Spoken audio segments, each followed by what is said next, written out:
राधे राधे सभी को। सुबह सुबह दिल्ली से खाटू श्याम जी के लिए हम लोग निकल चुके हैं अपनी ही गाड़ी से। और इस वीडियो में मैं आपको फुल इन्फॉर्मेशन देने वाली हूँ। अभी हमें चले हुए 3 घंटे हुए हैं। हमें थोड़ा सा रुकना था, भूख लगी थी, तो हम लोग श्रीकंठ होटल पे रुक गए हैं। काफ़ी अच्छा खाना था यहाँ का। और अभी हम दोबारा निकल गए हैं। तो अगर आप बाय बस आना चाहते हैं तो 300 रुपीज़ से स्टार्टिंग है बस की, और उसके बाद प्राइस बढ़ते चले जाते हैं जैसी वो फैसिलिटीज़ देंगे उसके अकॉर्डिंग।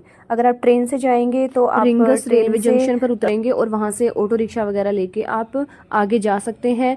रिंगस से खाटू श्याम तक जी का जो डिस्टेंस है वो 18 किलोमीटर है। बहुत से भक्तजन ऐसे हैं कि वो रिंगस से लेके खाटू श्याम तक 18 किलोमीटर पैदल यात्रा करते हैं। और अगर आप भी पैदल यात्रा कर सकते हैं तो पैदल यात्रा करके ज़रूर जाना, क्योंकि जो दृश्य आप देखते हैं इन 18 किलोमीटर की दूरी में वो बहुत ही सुंदर होता है। जगह जगह आपको पंडाल लगे मिलते हैं, लोग निशान उठा के खाटू श्याम जी की तरफ बढ़ते चले जाते हैं।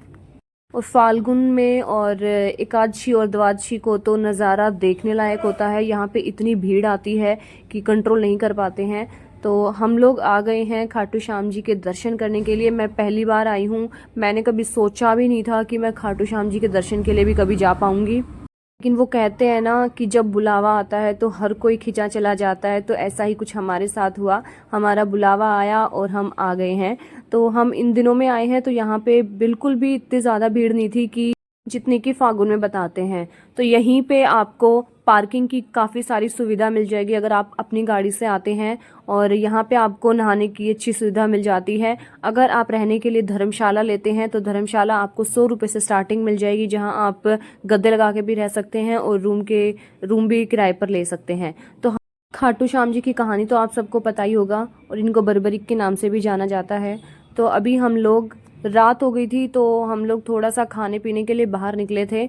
और खाने के लिए यहाँ पे आपको हर तरीके की सुविधा मिल जाएगी। 40-50 रुपए से यहाँ खाना शुरू हो जाता है। आप यहाँ पे समोसा कचौड़ी वगैरह ले सकते हैं, या फिर दाल चावल, कड़ी चावल, और खाने की प्लेट आपको 100 रुपये में मिल जाएगी, जिसमें 4 रोटी, दाल चावल और 2 सब्जियाँ मिल जाएंगी।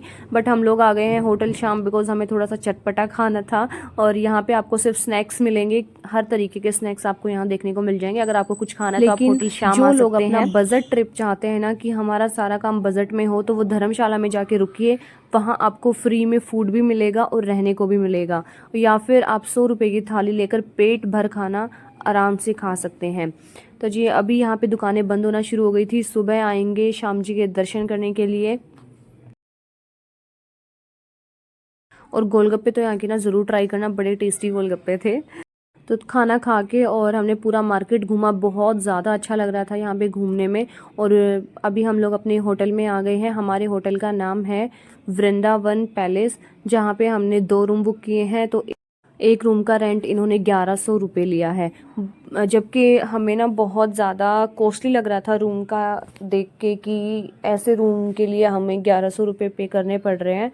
बट ठीक है, यहाँ का ना हर होटल का, हर पैलेस का हमने जाके देखा, काफ़ी सारे होटल्स विज़िट किए हमने। तो इतना ही ज़्यादा रेंट था। मैं इसीलिए कह रही हूँ कि अगर बजट ट्रिप करना है तो प्लीज़ आप धर्मशाला में ही रुकना, या फिर जहाँ पे आपको सुविधाएं दी गई हैं कि आप यहाँ पे आके नहा धो सकते हैं और खाना वाना की वहाँ पे सुविधा दी गई है, वो बेस्ट रहेगा। या फिर आप ऐसा भी कर सकते हैं कि अगर आप रात को आते हैं और सुबह दर्शन करके आप यूं के यूं वापस भी जा सकते हैं, या फिर रात को आइए, दर्शन कीजिए और रात की रात में आप वापस भी जा सकते हैं।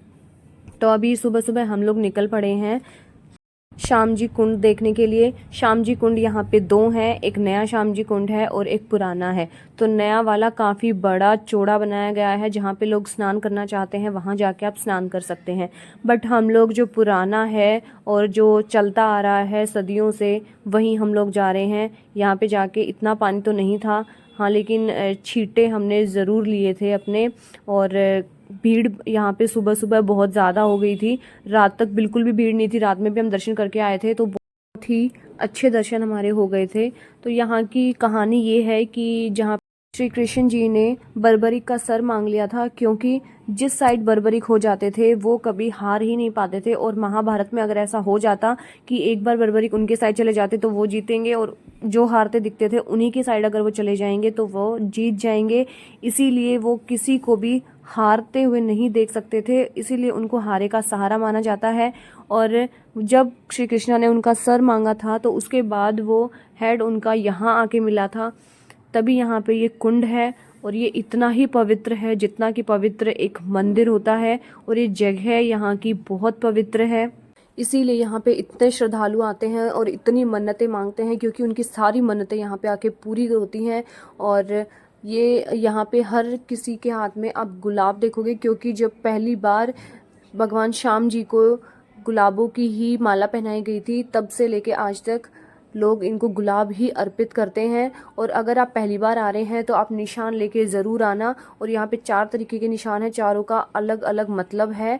तो जब पहली बार आएंगे तो आप सिंपल निशान होगा यहाँ पे लाने के लिए, वो आपको कोई भी शॉपकीपर आपको बता देगा। और जैसे ही आप निशान उठा लेंगे, उठाने के बाद आपको निशान फर्श से धरती से टच नहीं करना है। यहाँ पे जगह होती है निशान रखने की, वहीं पे आप रखिए। उसके बाद आप यहाँ पे एक मोर पंख लेके आ सकते हैं, इत्र लेके आ सकते हैं, और ढेर सारे गुलाब लेके आ सकते हैं और भगवान जी के चरणों में अर्पित कर सकते हैं। तो जैसे ही हम लोग लाइन में लगे ना, तो हमने सोचा था कि लेफ्ट साइड में लगेंगे, बिकॉज लेफ्ट साइड तक सीधा बिल्कुल खाटू श्याम जी के सामने से जाती है, बाकी लाइनें दूर होती चली जाती हैं। बट उन्होंने लगने नहीं दिया, बिकॉज वो वीआईपी लाइन थी, तो हम उससे साइड वाली लाइन में लग गए। और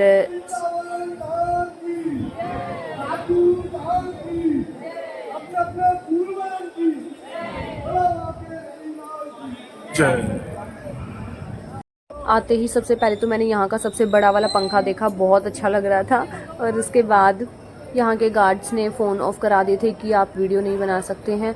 बट मैंने भी ठान ली थी कि इतना सुंदर लग रहा था यहाँ पे ना, सब कुछ देख के, और मन को मोह लेने वाला था सब कुछ। डेकोरेशन इतनी अच्छी की हुई थी, तो मैंने भी सोच लिया था कि आप लोगों के दर्शन कराने हैं। मैंने साथ में दर्शन किए और आप लोगों को भी मैं कराऊंगी। तो मैंने ले लिया है गुलाब और मोर पंख श्याम जी को अर्पित करने के लिए। तो प्रसाद और जो भी चीज़ आप भगवान जी को अर्पित करना चाहते हैं ना, इन्होंने यहाँ पे छोटे छोटे बॉक्स बना रखे थे हर जगह। हर लाइन में आपको थोड़ी थोड़ी दूरी पे ना काफ़ी सारे बॉक्स दिखाई देंगे। तो आप उन बॉक्सेस में अपना प्रसाद, अपना फूल, अपना जो भी आप अर्पित करना चाहते हैं वो डाल सकते हैं।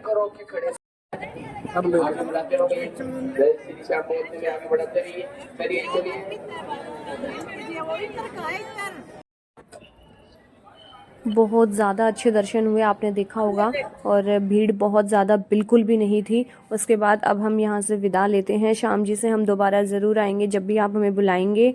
और अभी हम लोग आगे जाएंगे सालासर बालाजी की तरफ, तो उसकी भी वीडियो मैं आपको ज़रूर दिखाऊंगी। अगर आपको वीडियो अच्छी लगी है तो प्लीज़ लाइक एंड शेयर करना। कोई इन्फॉर्मेशन रह गई है पूछनी है तो प्लीज़ मुझे कमेंट करके ज़रूर पूछना।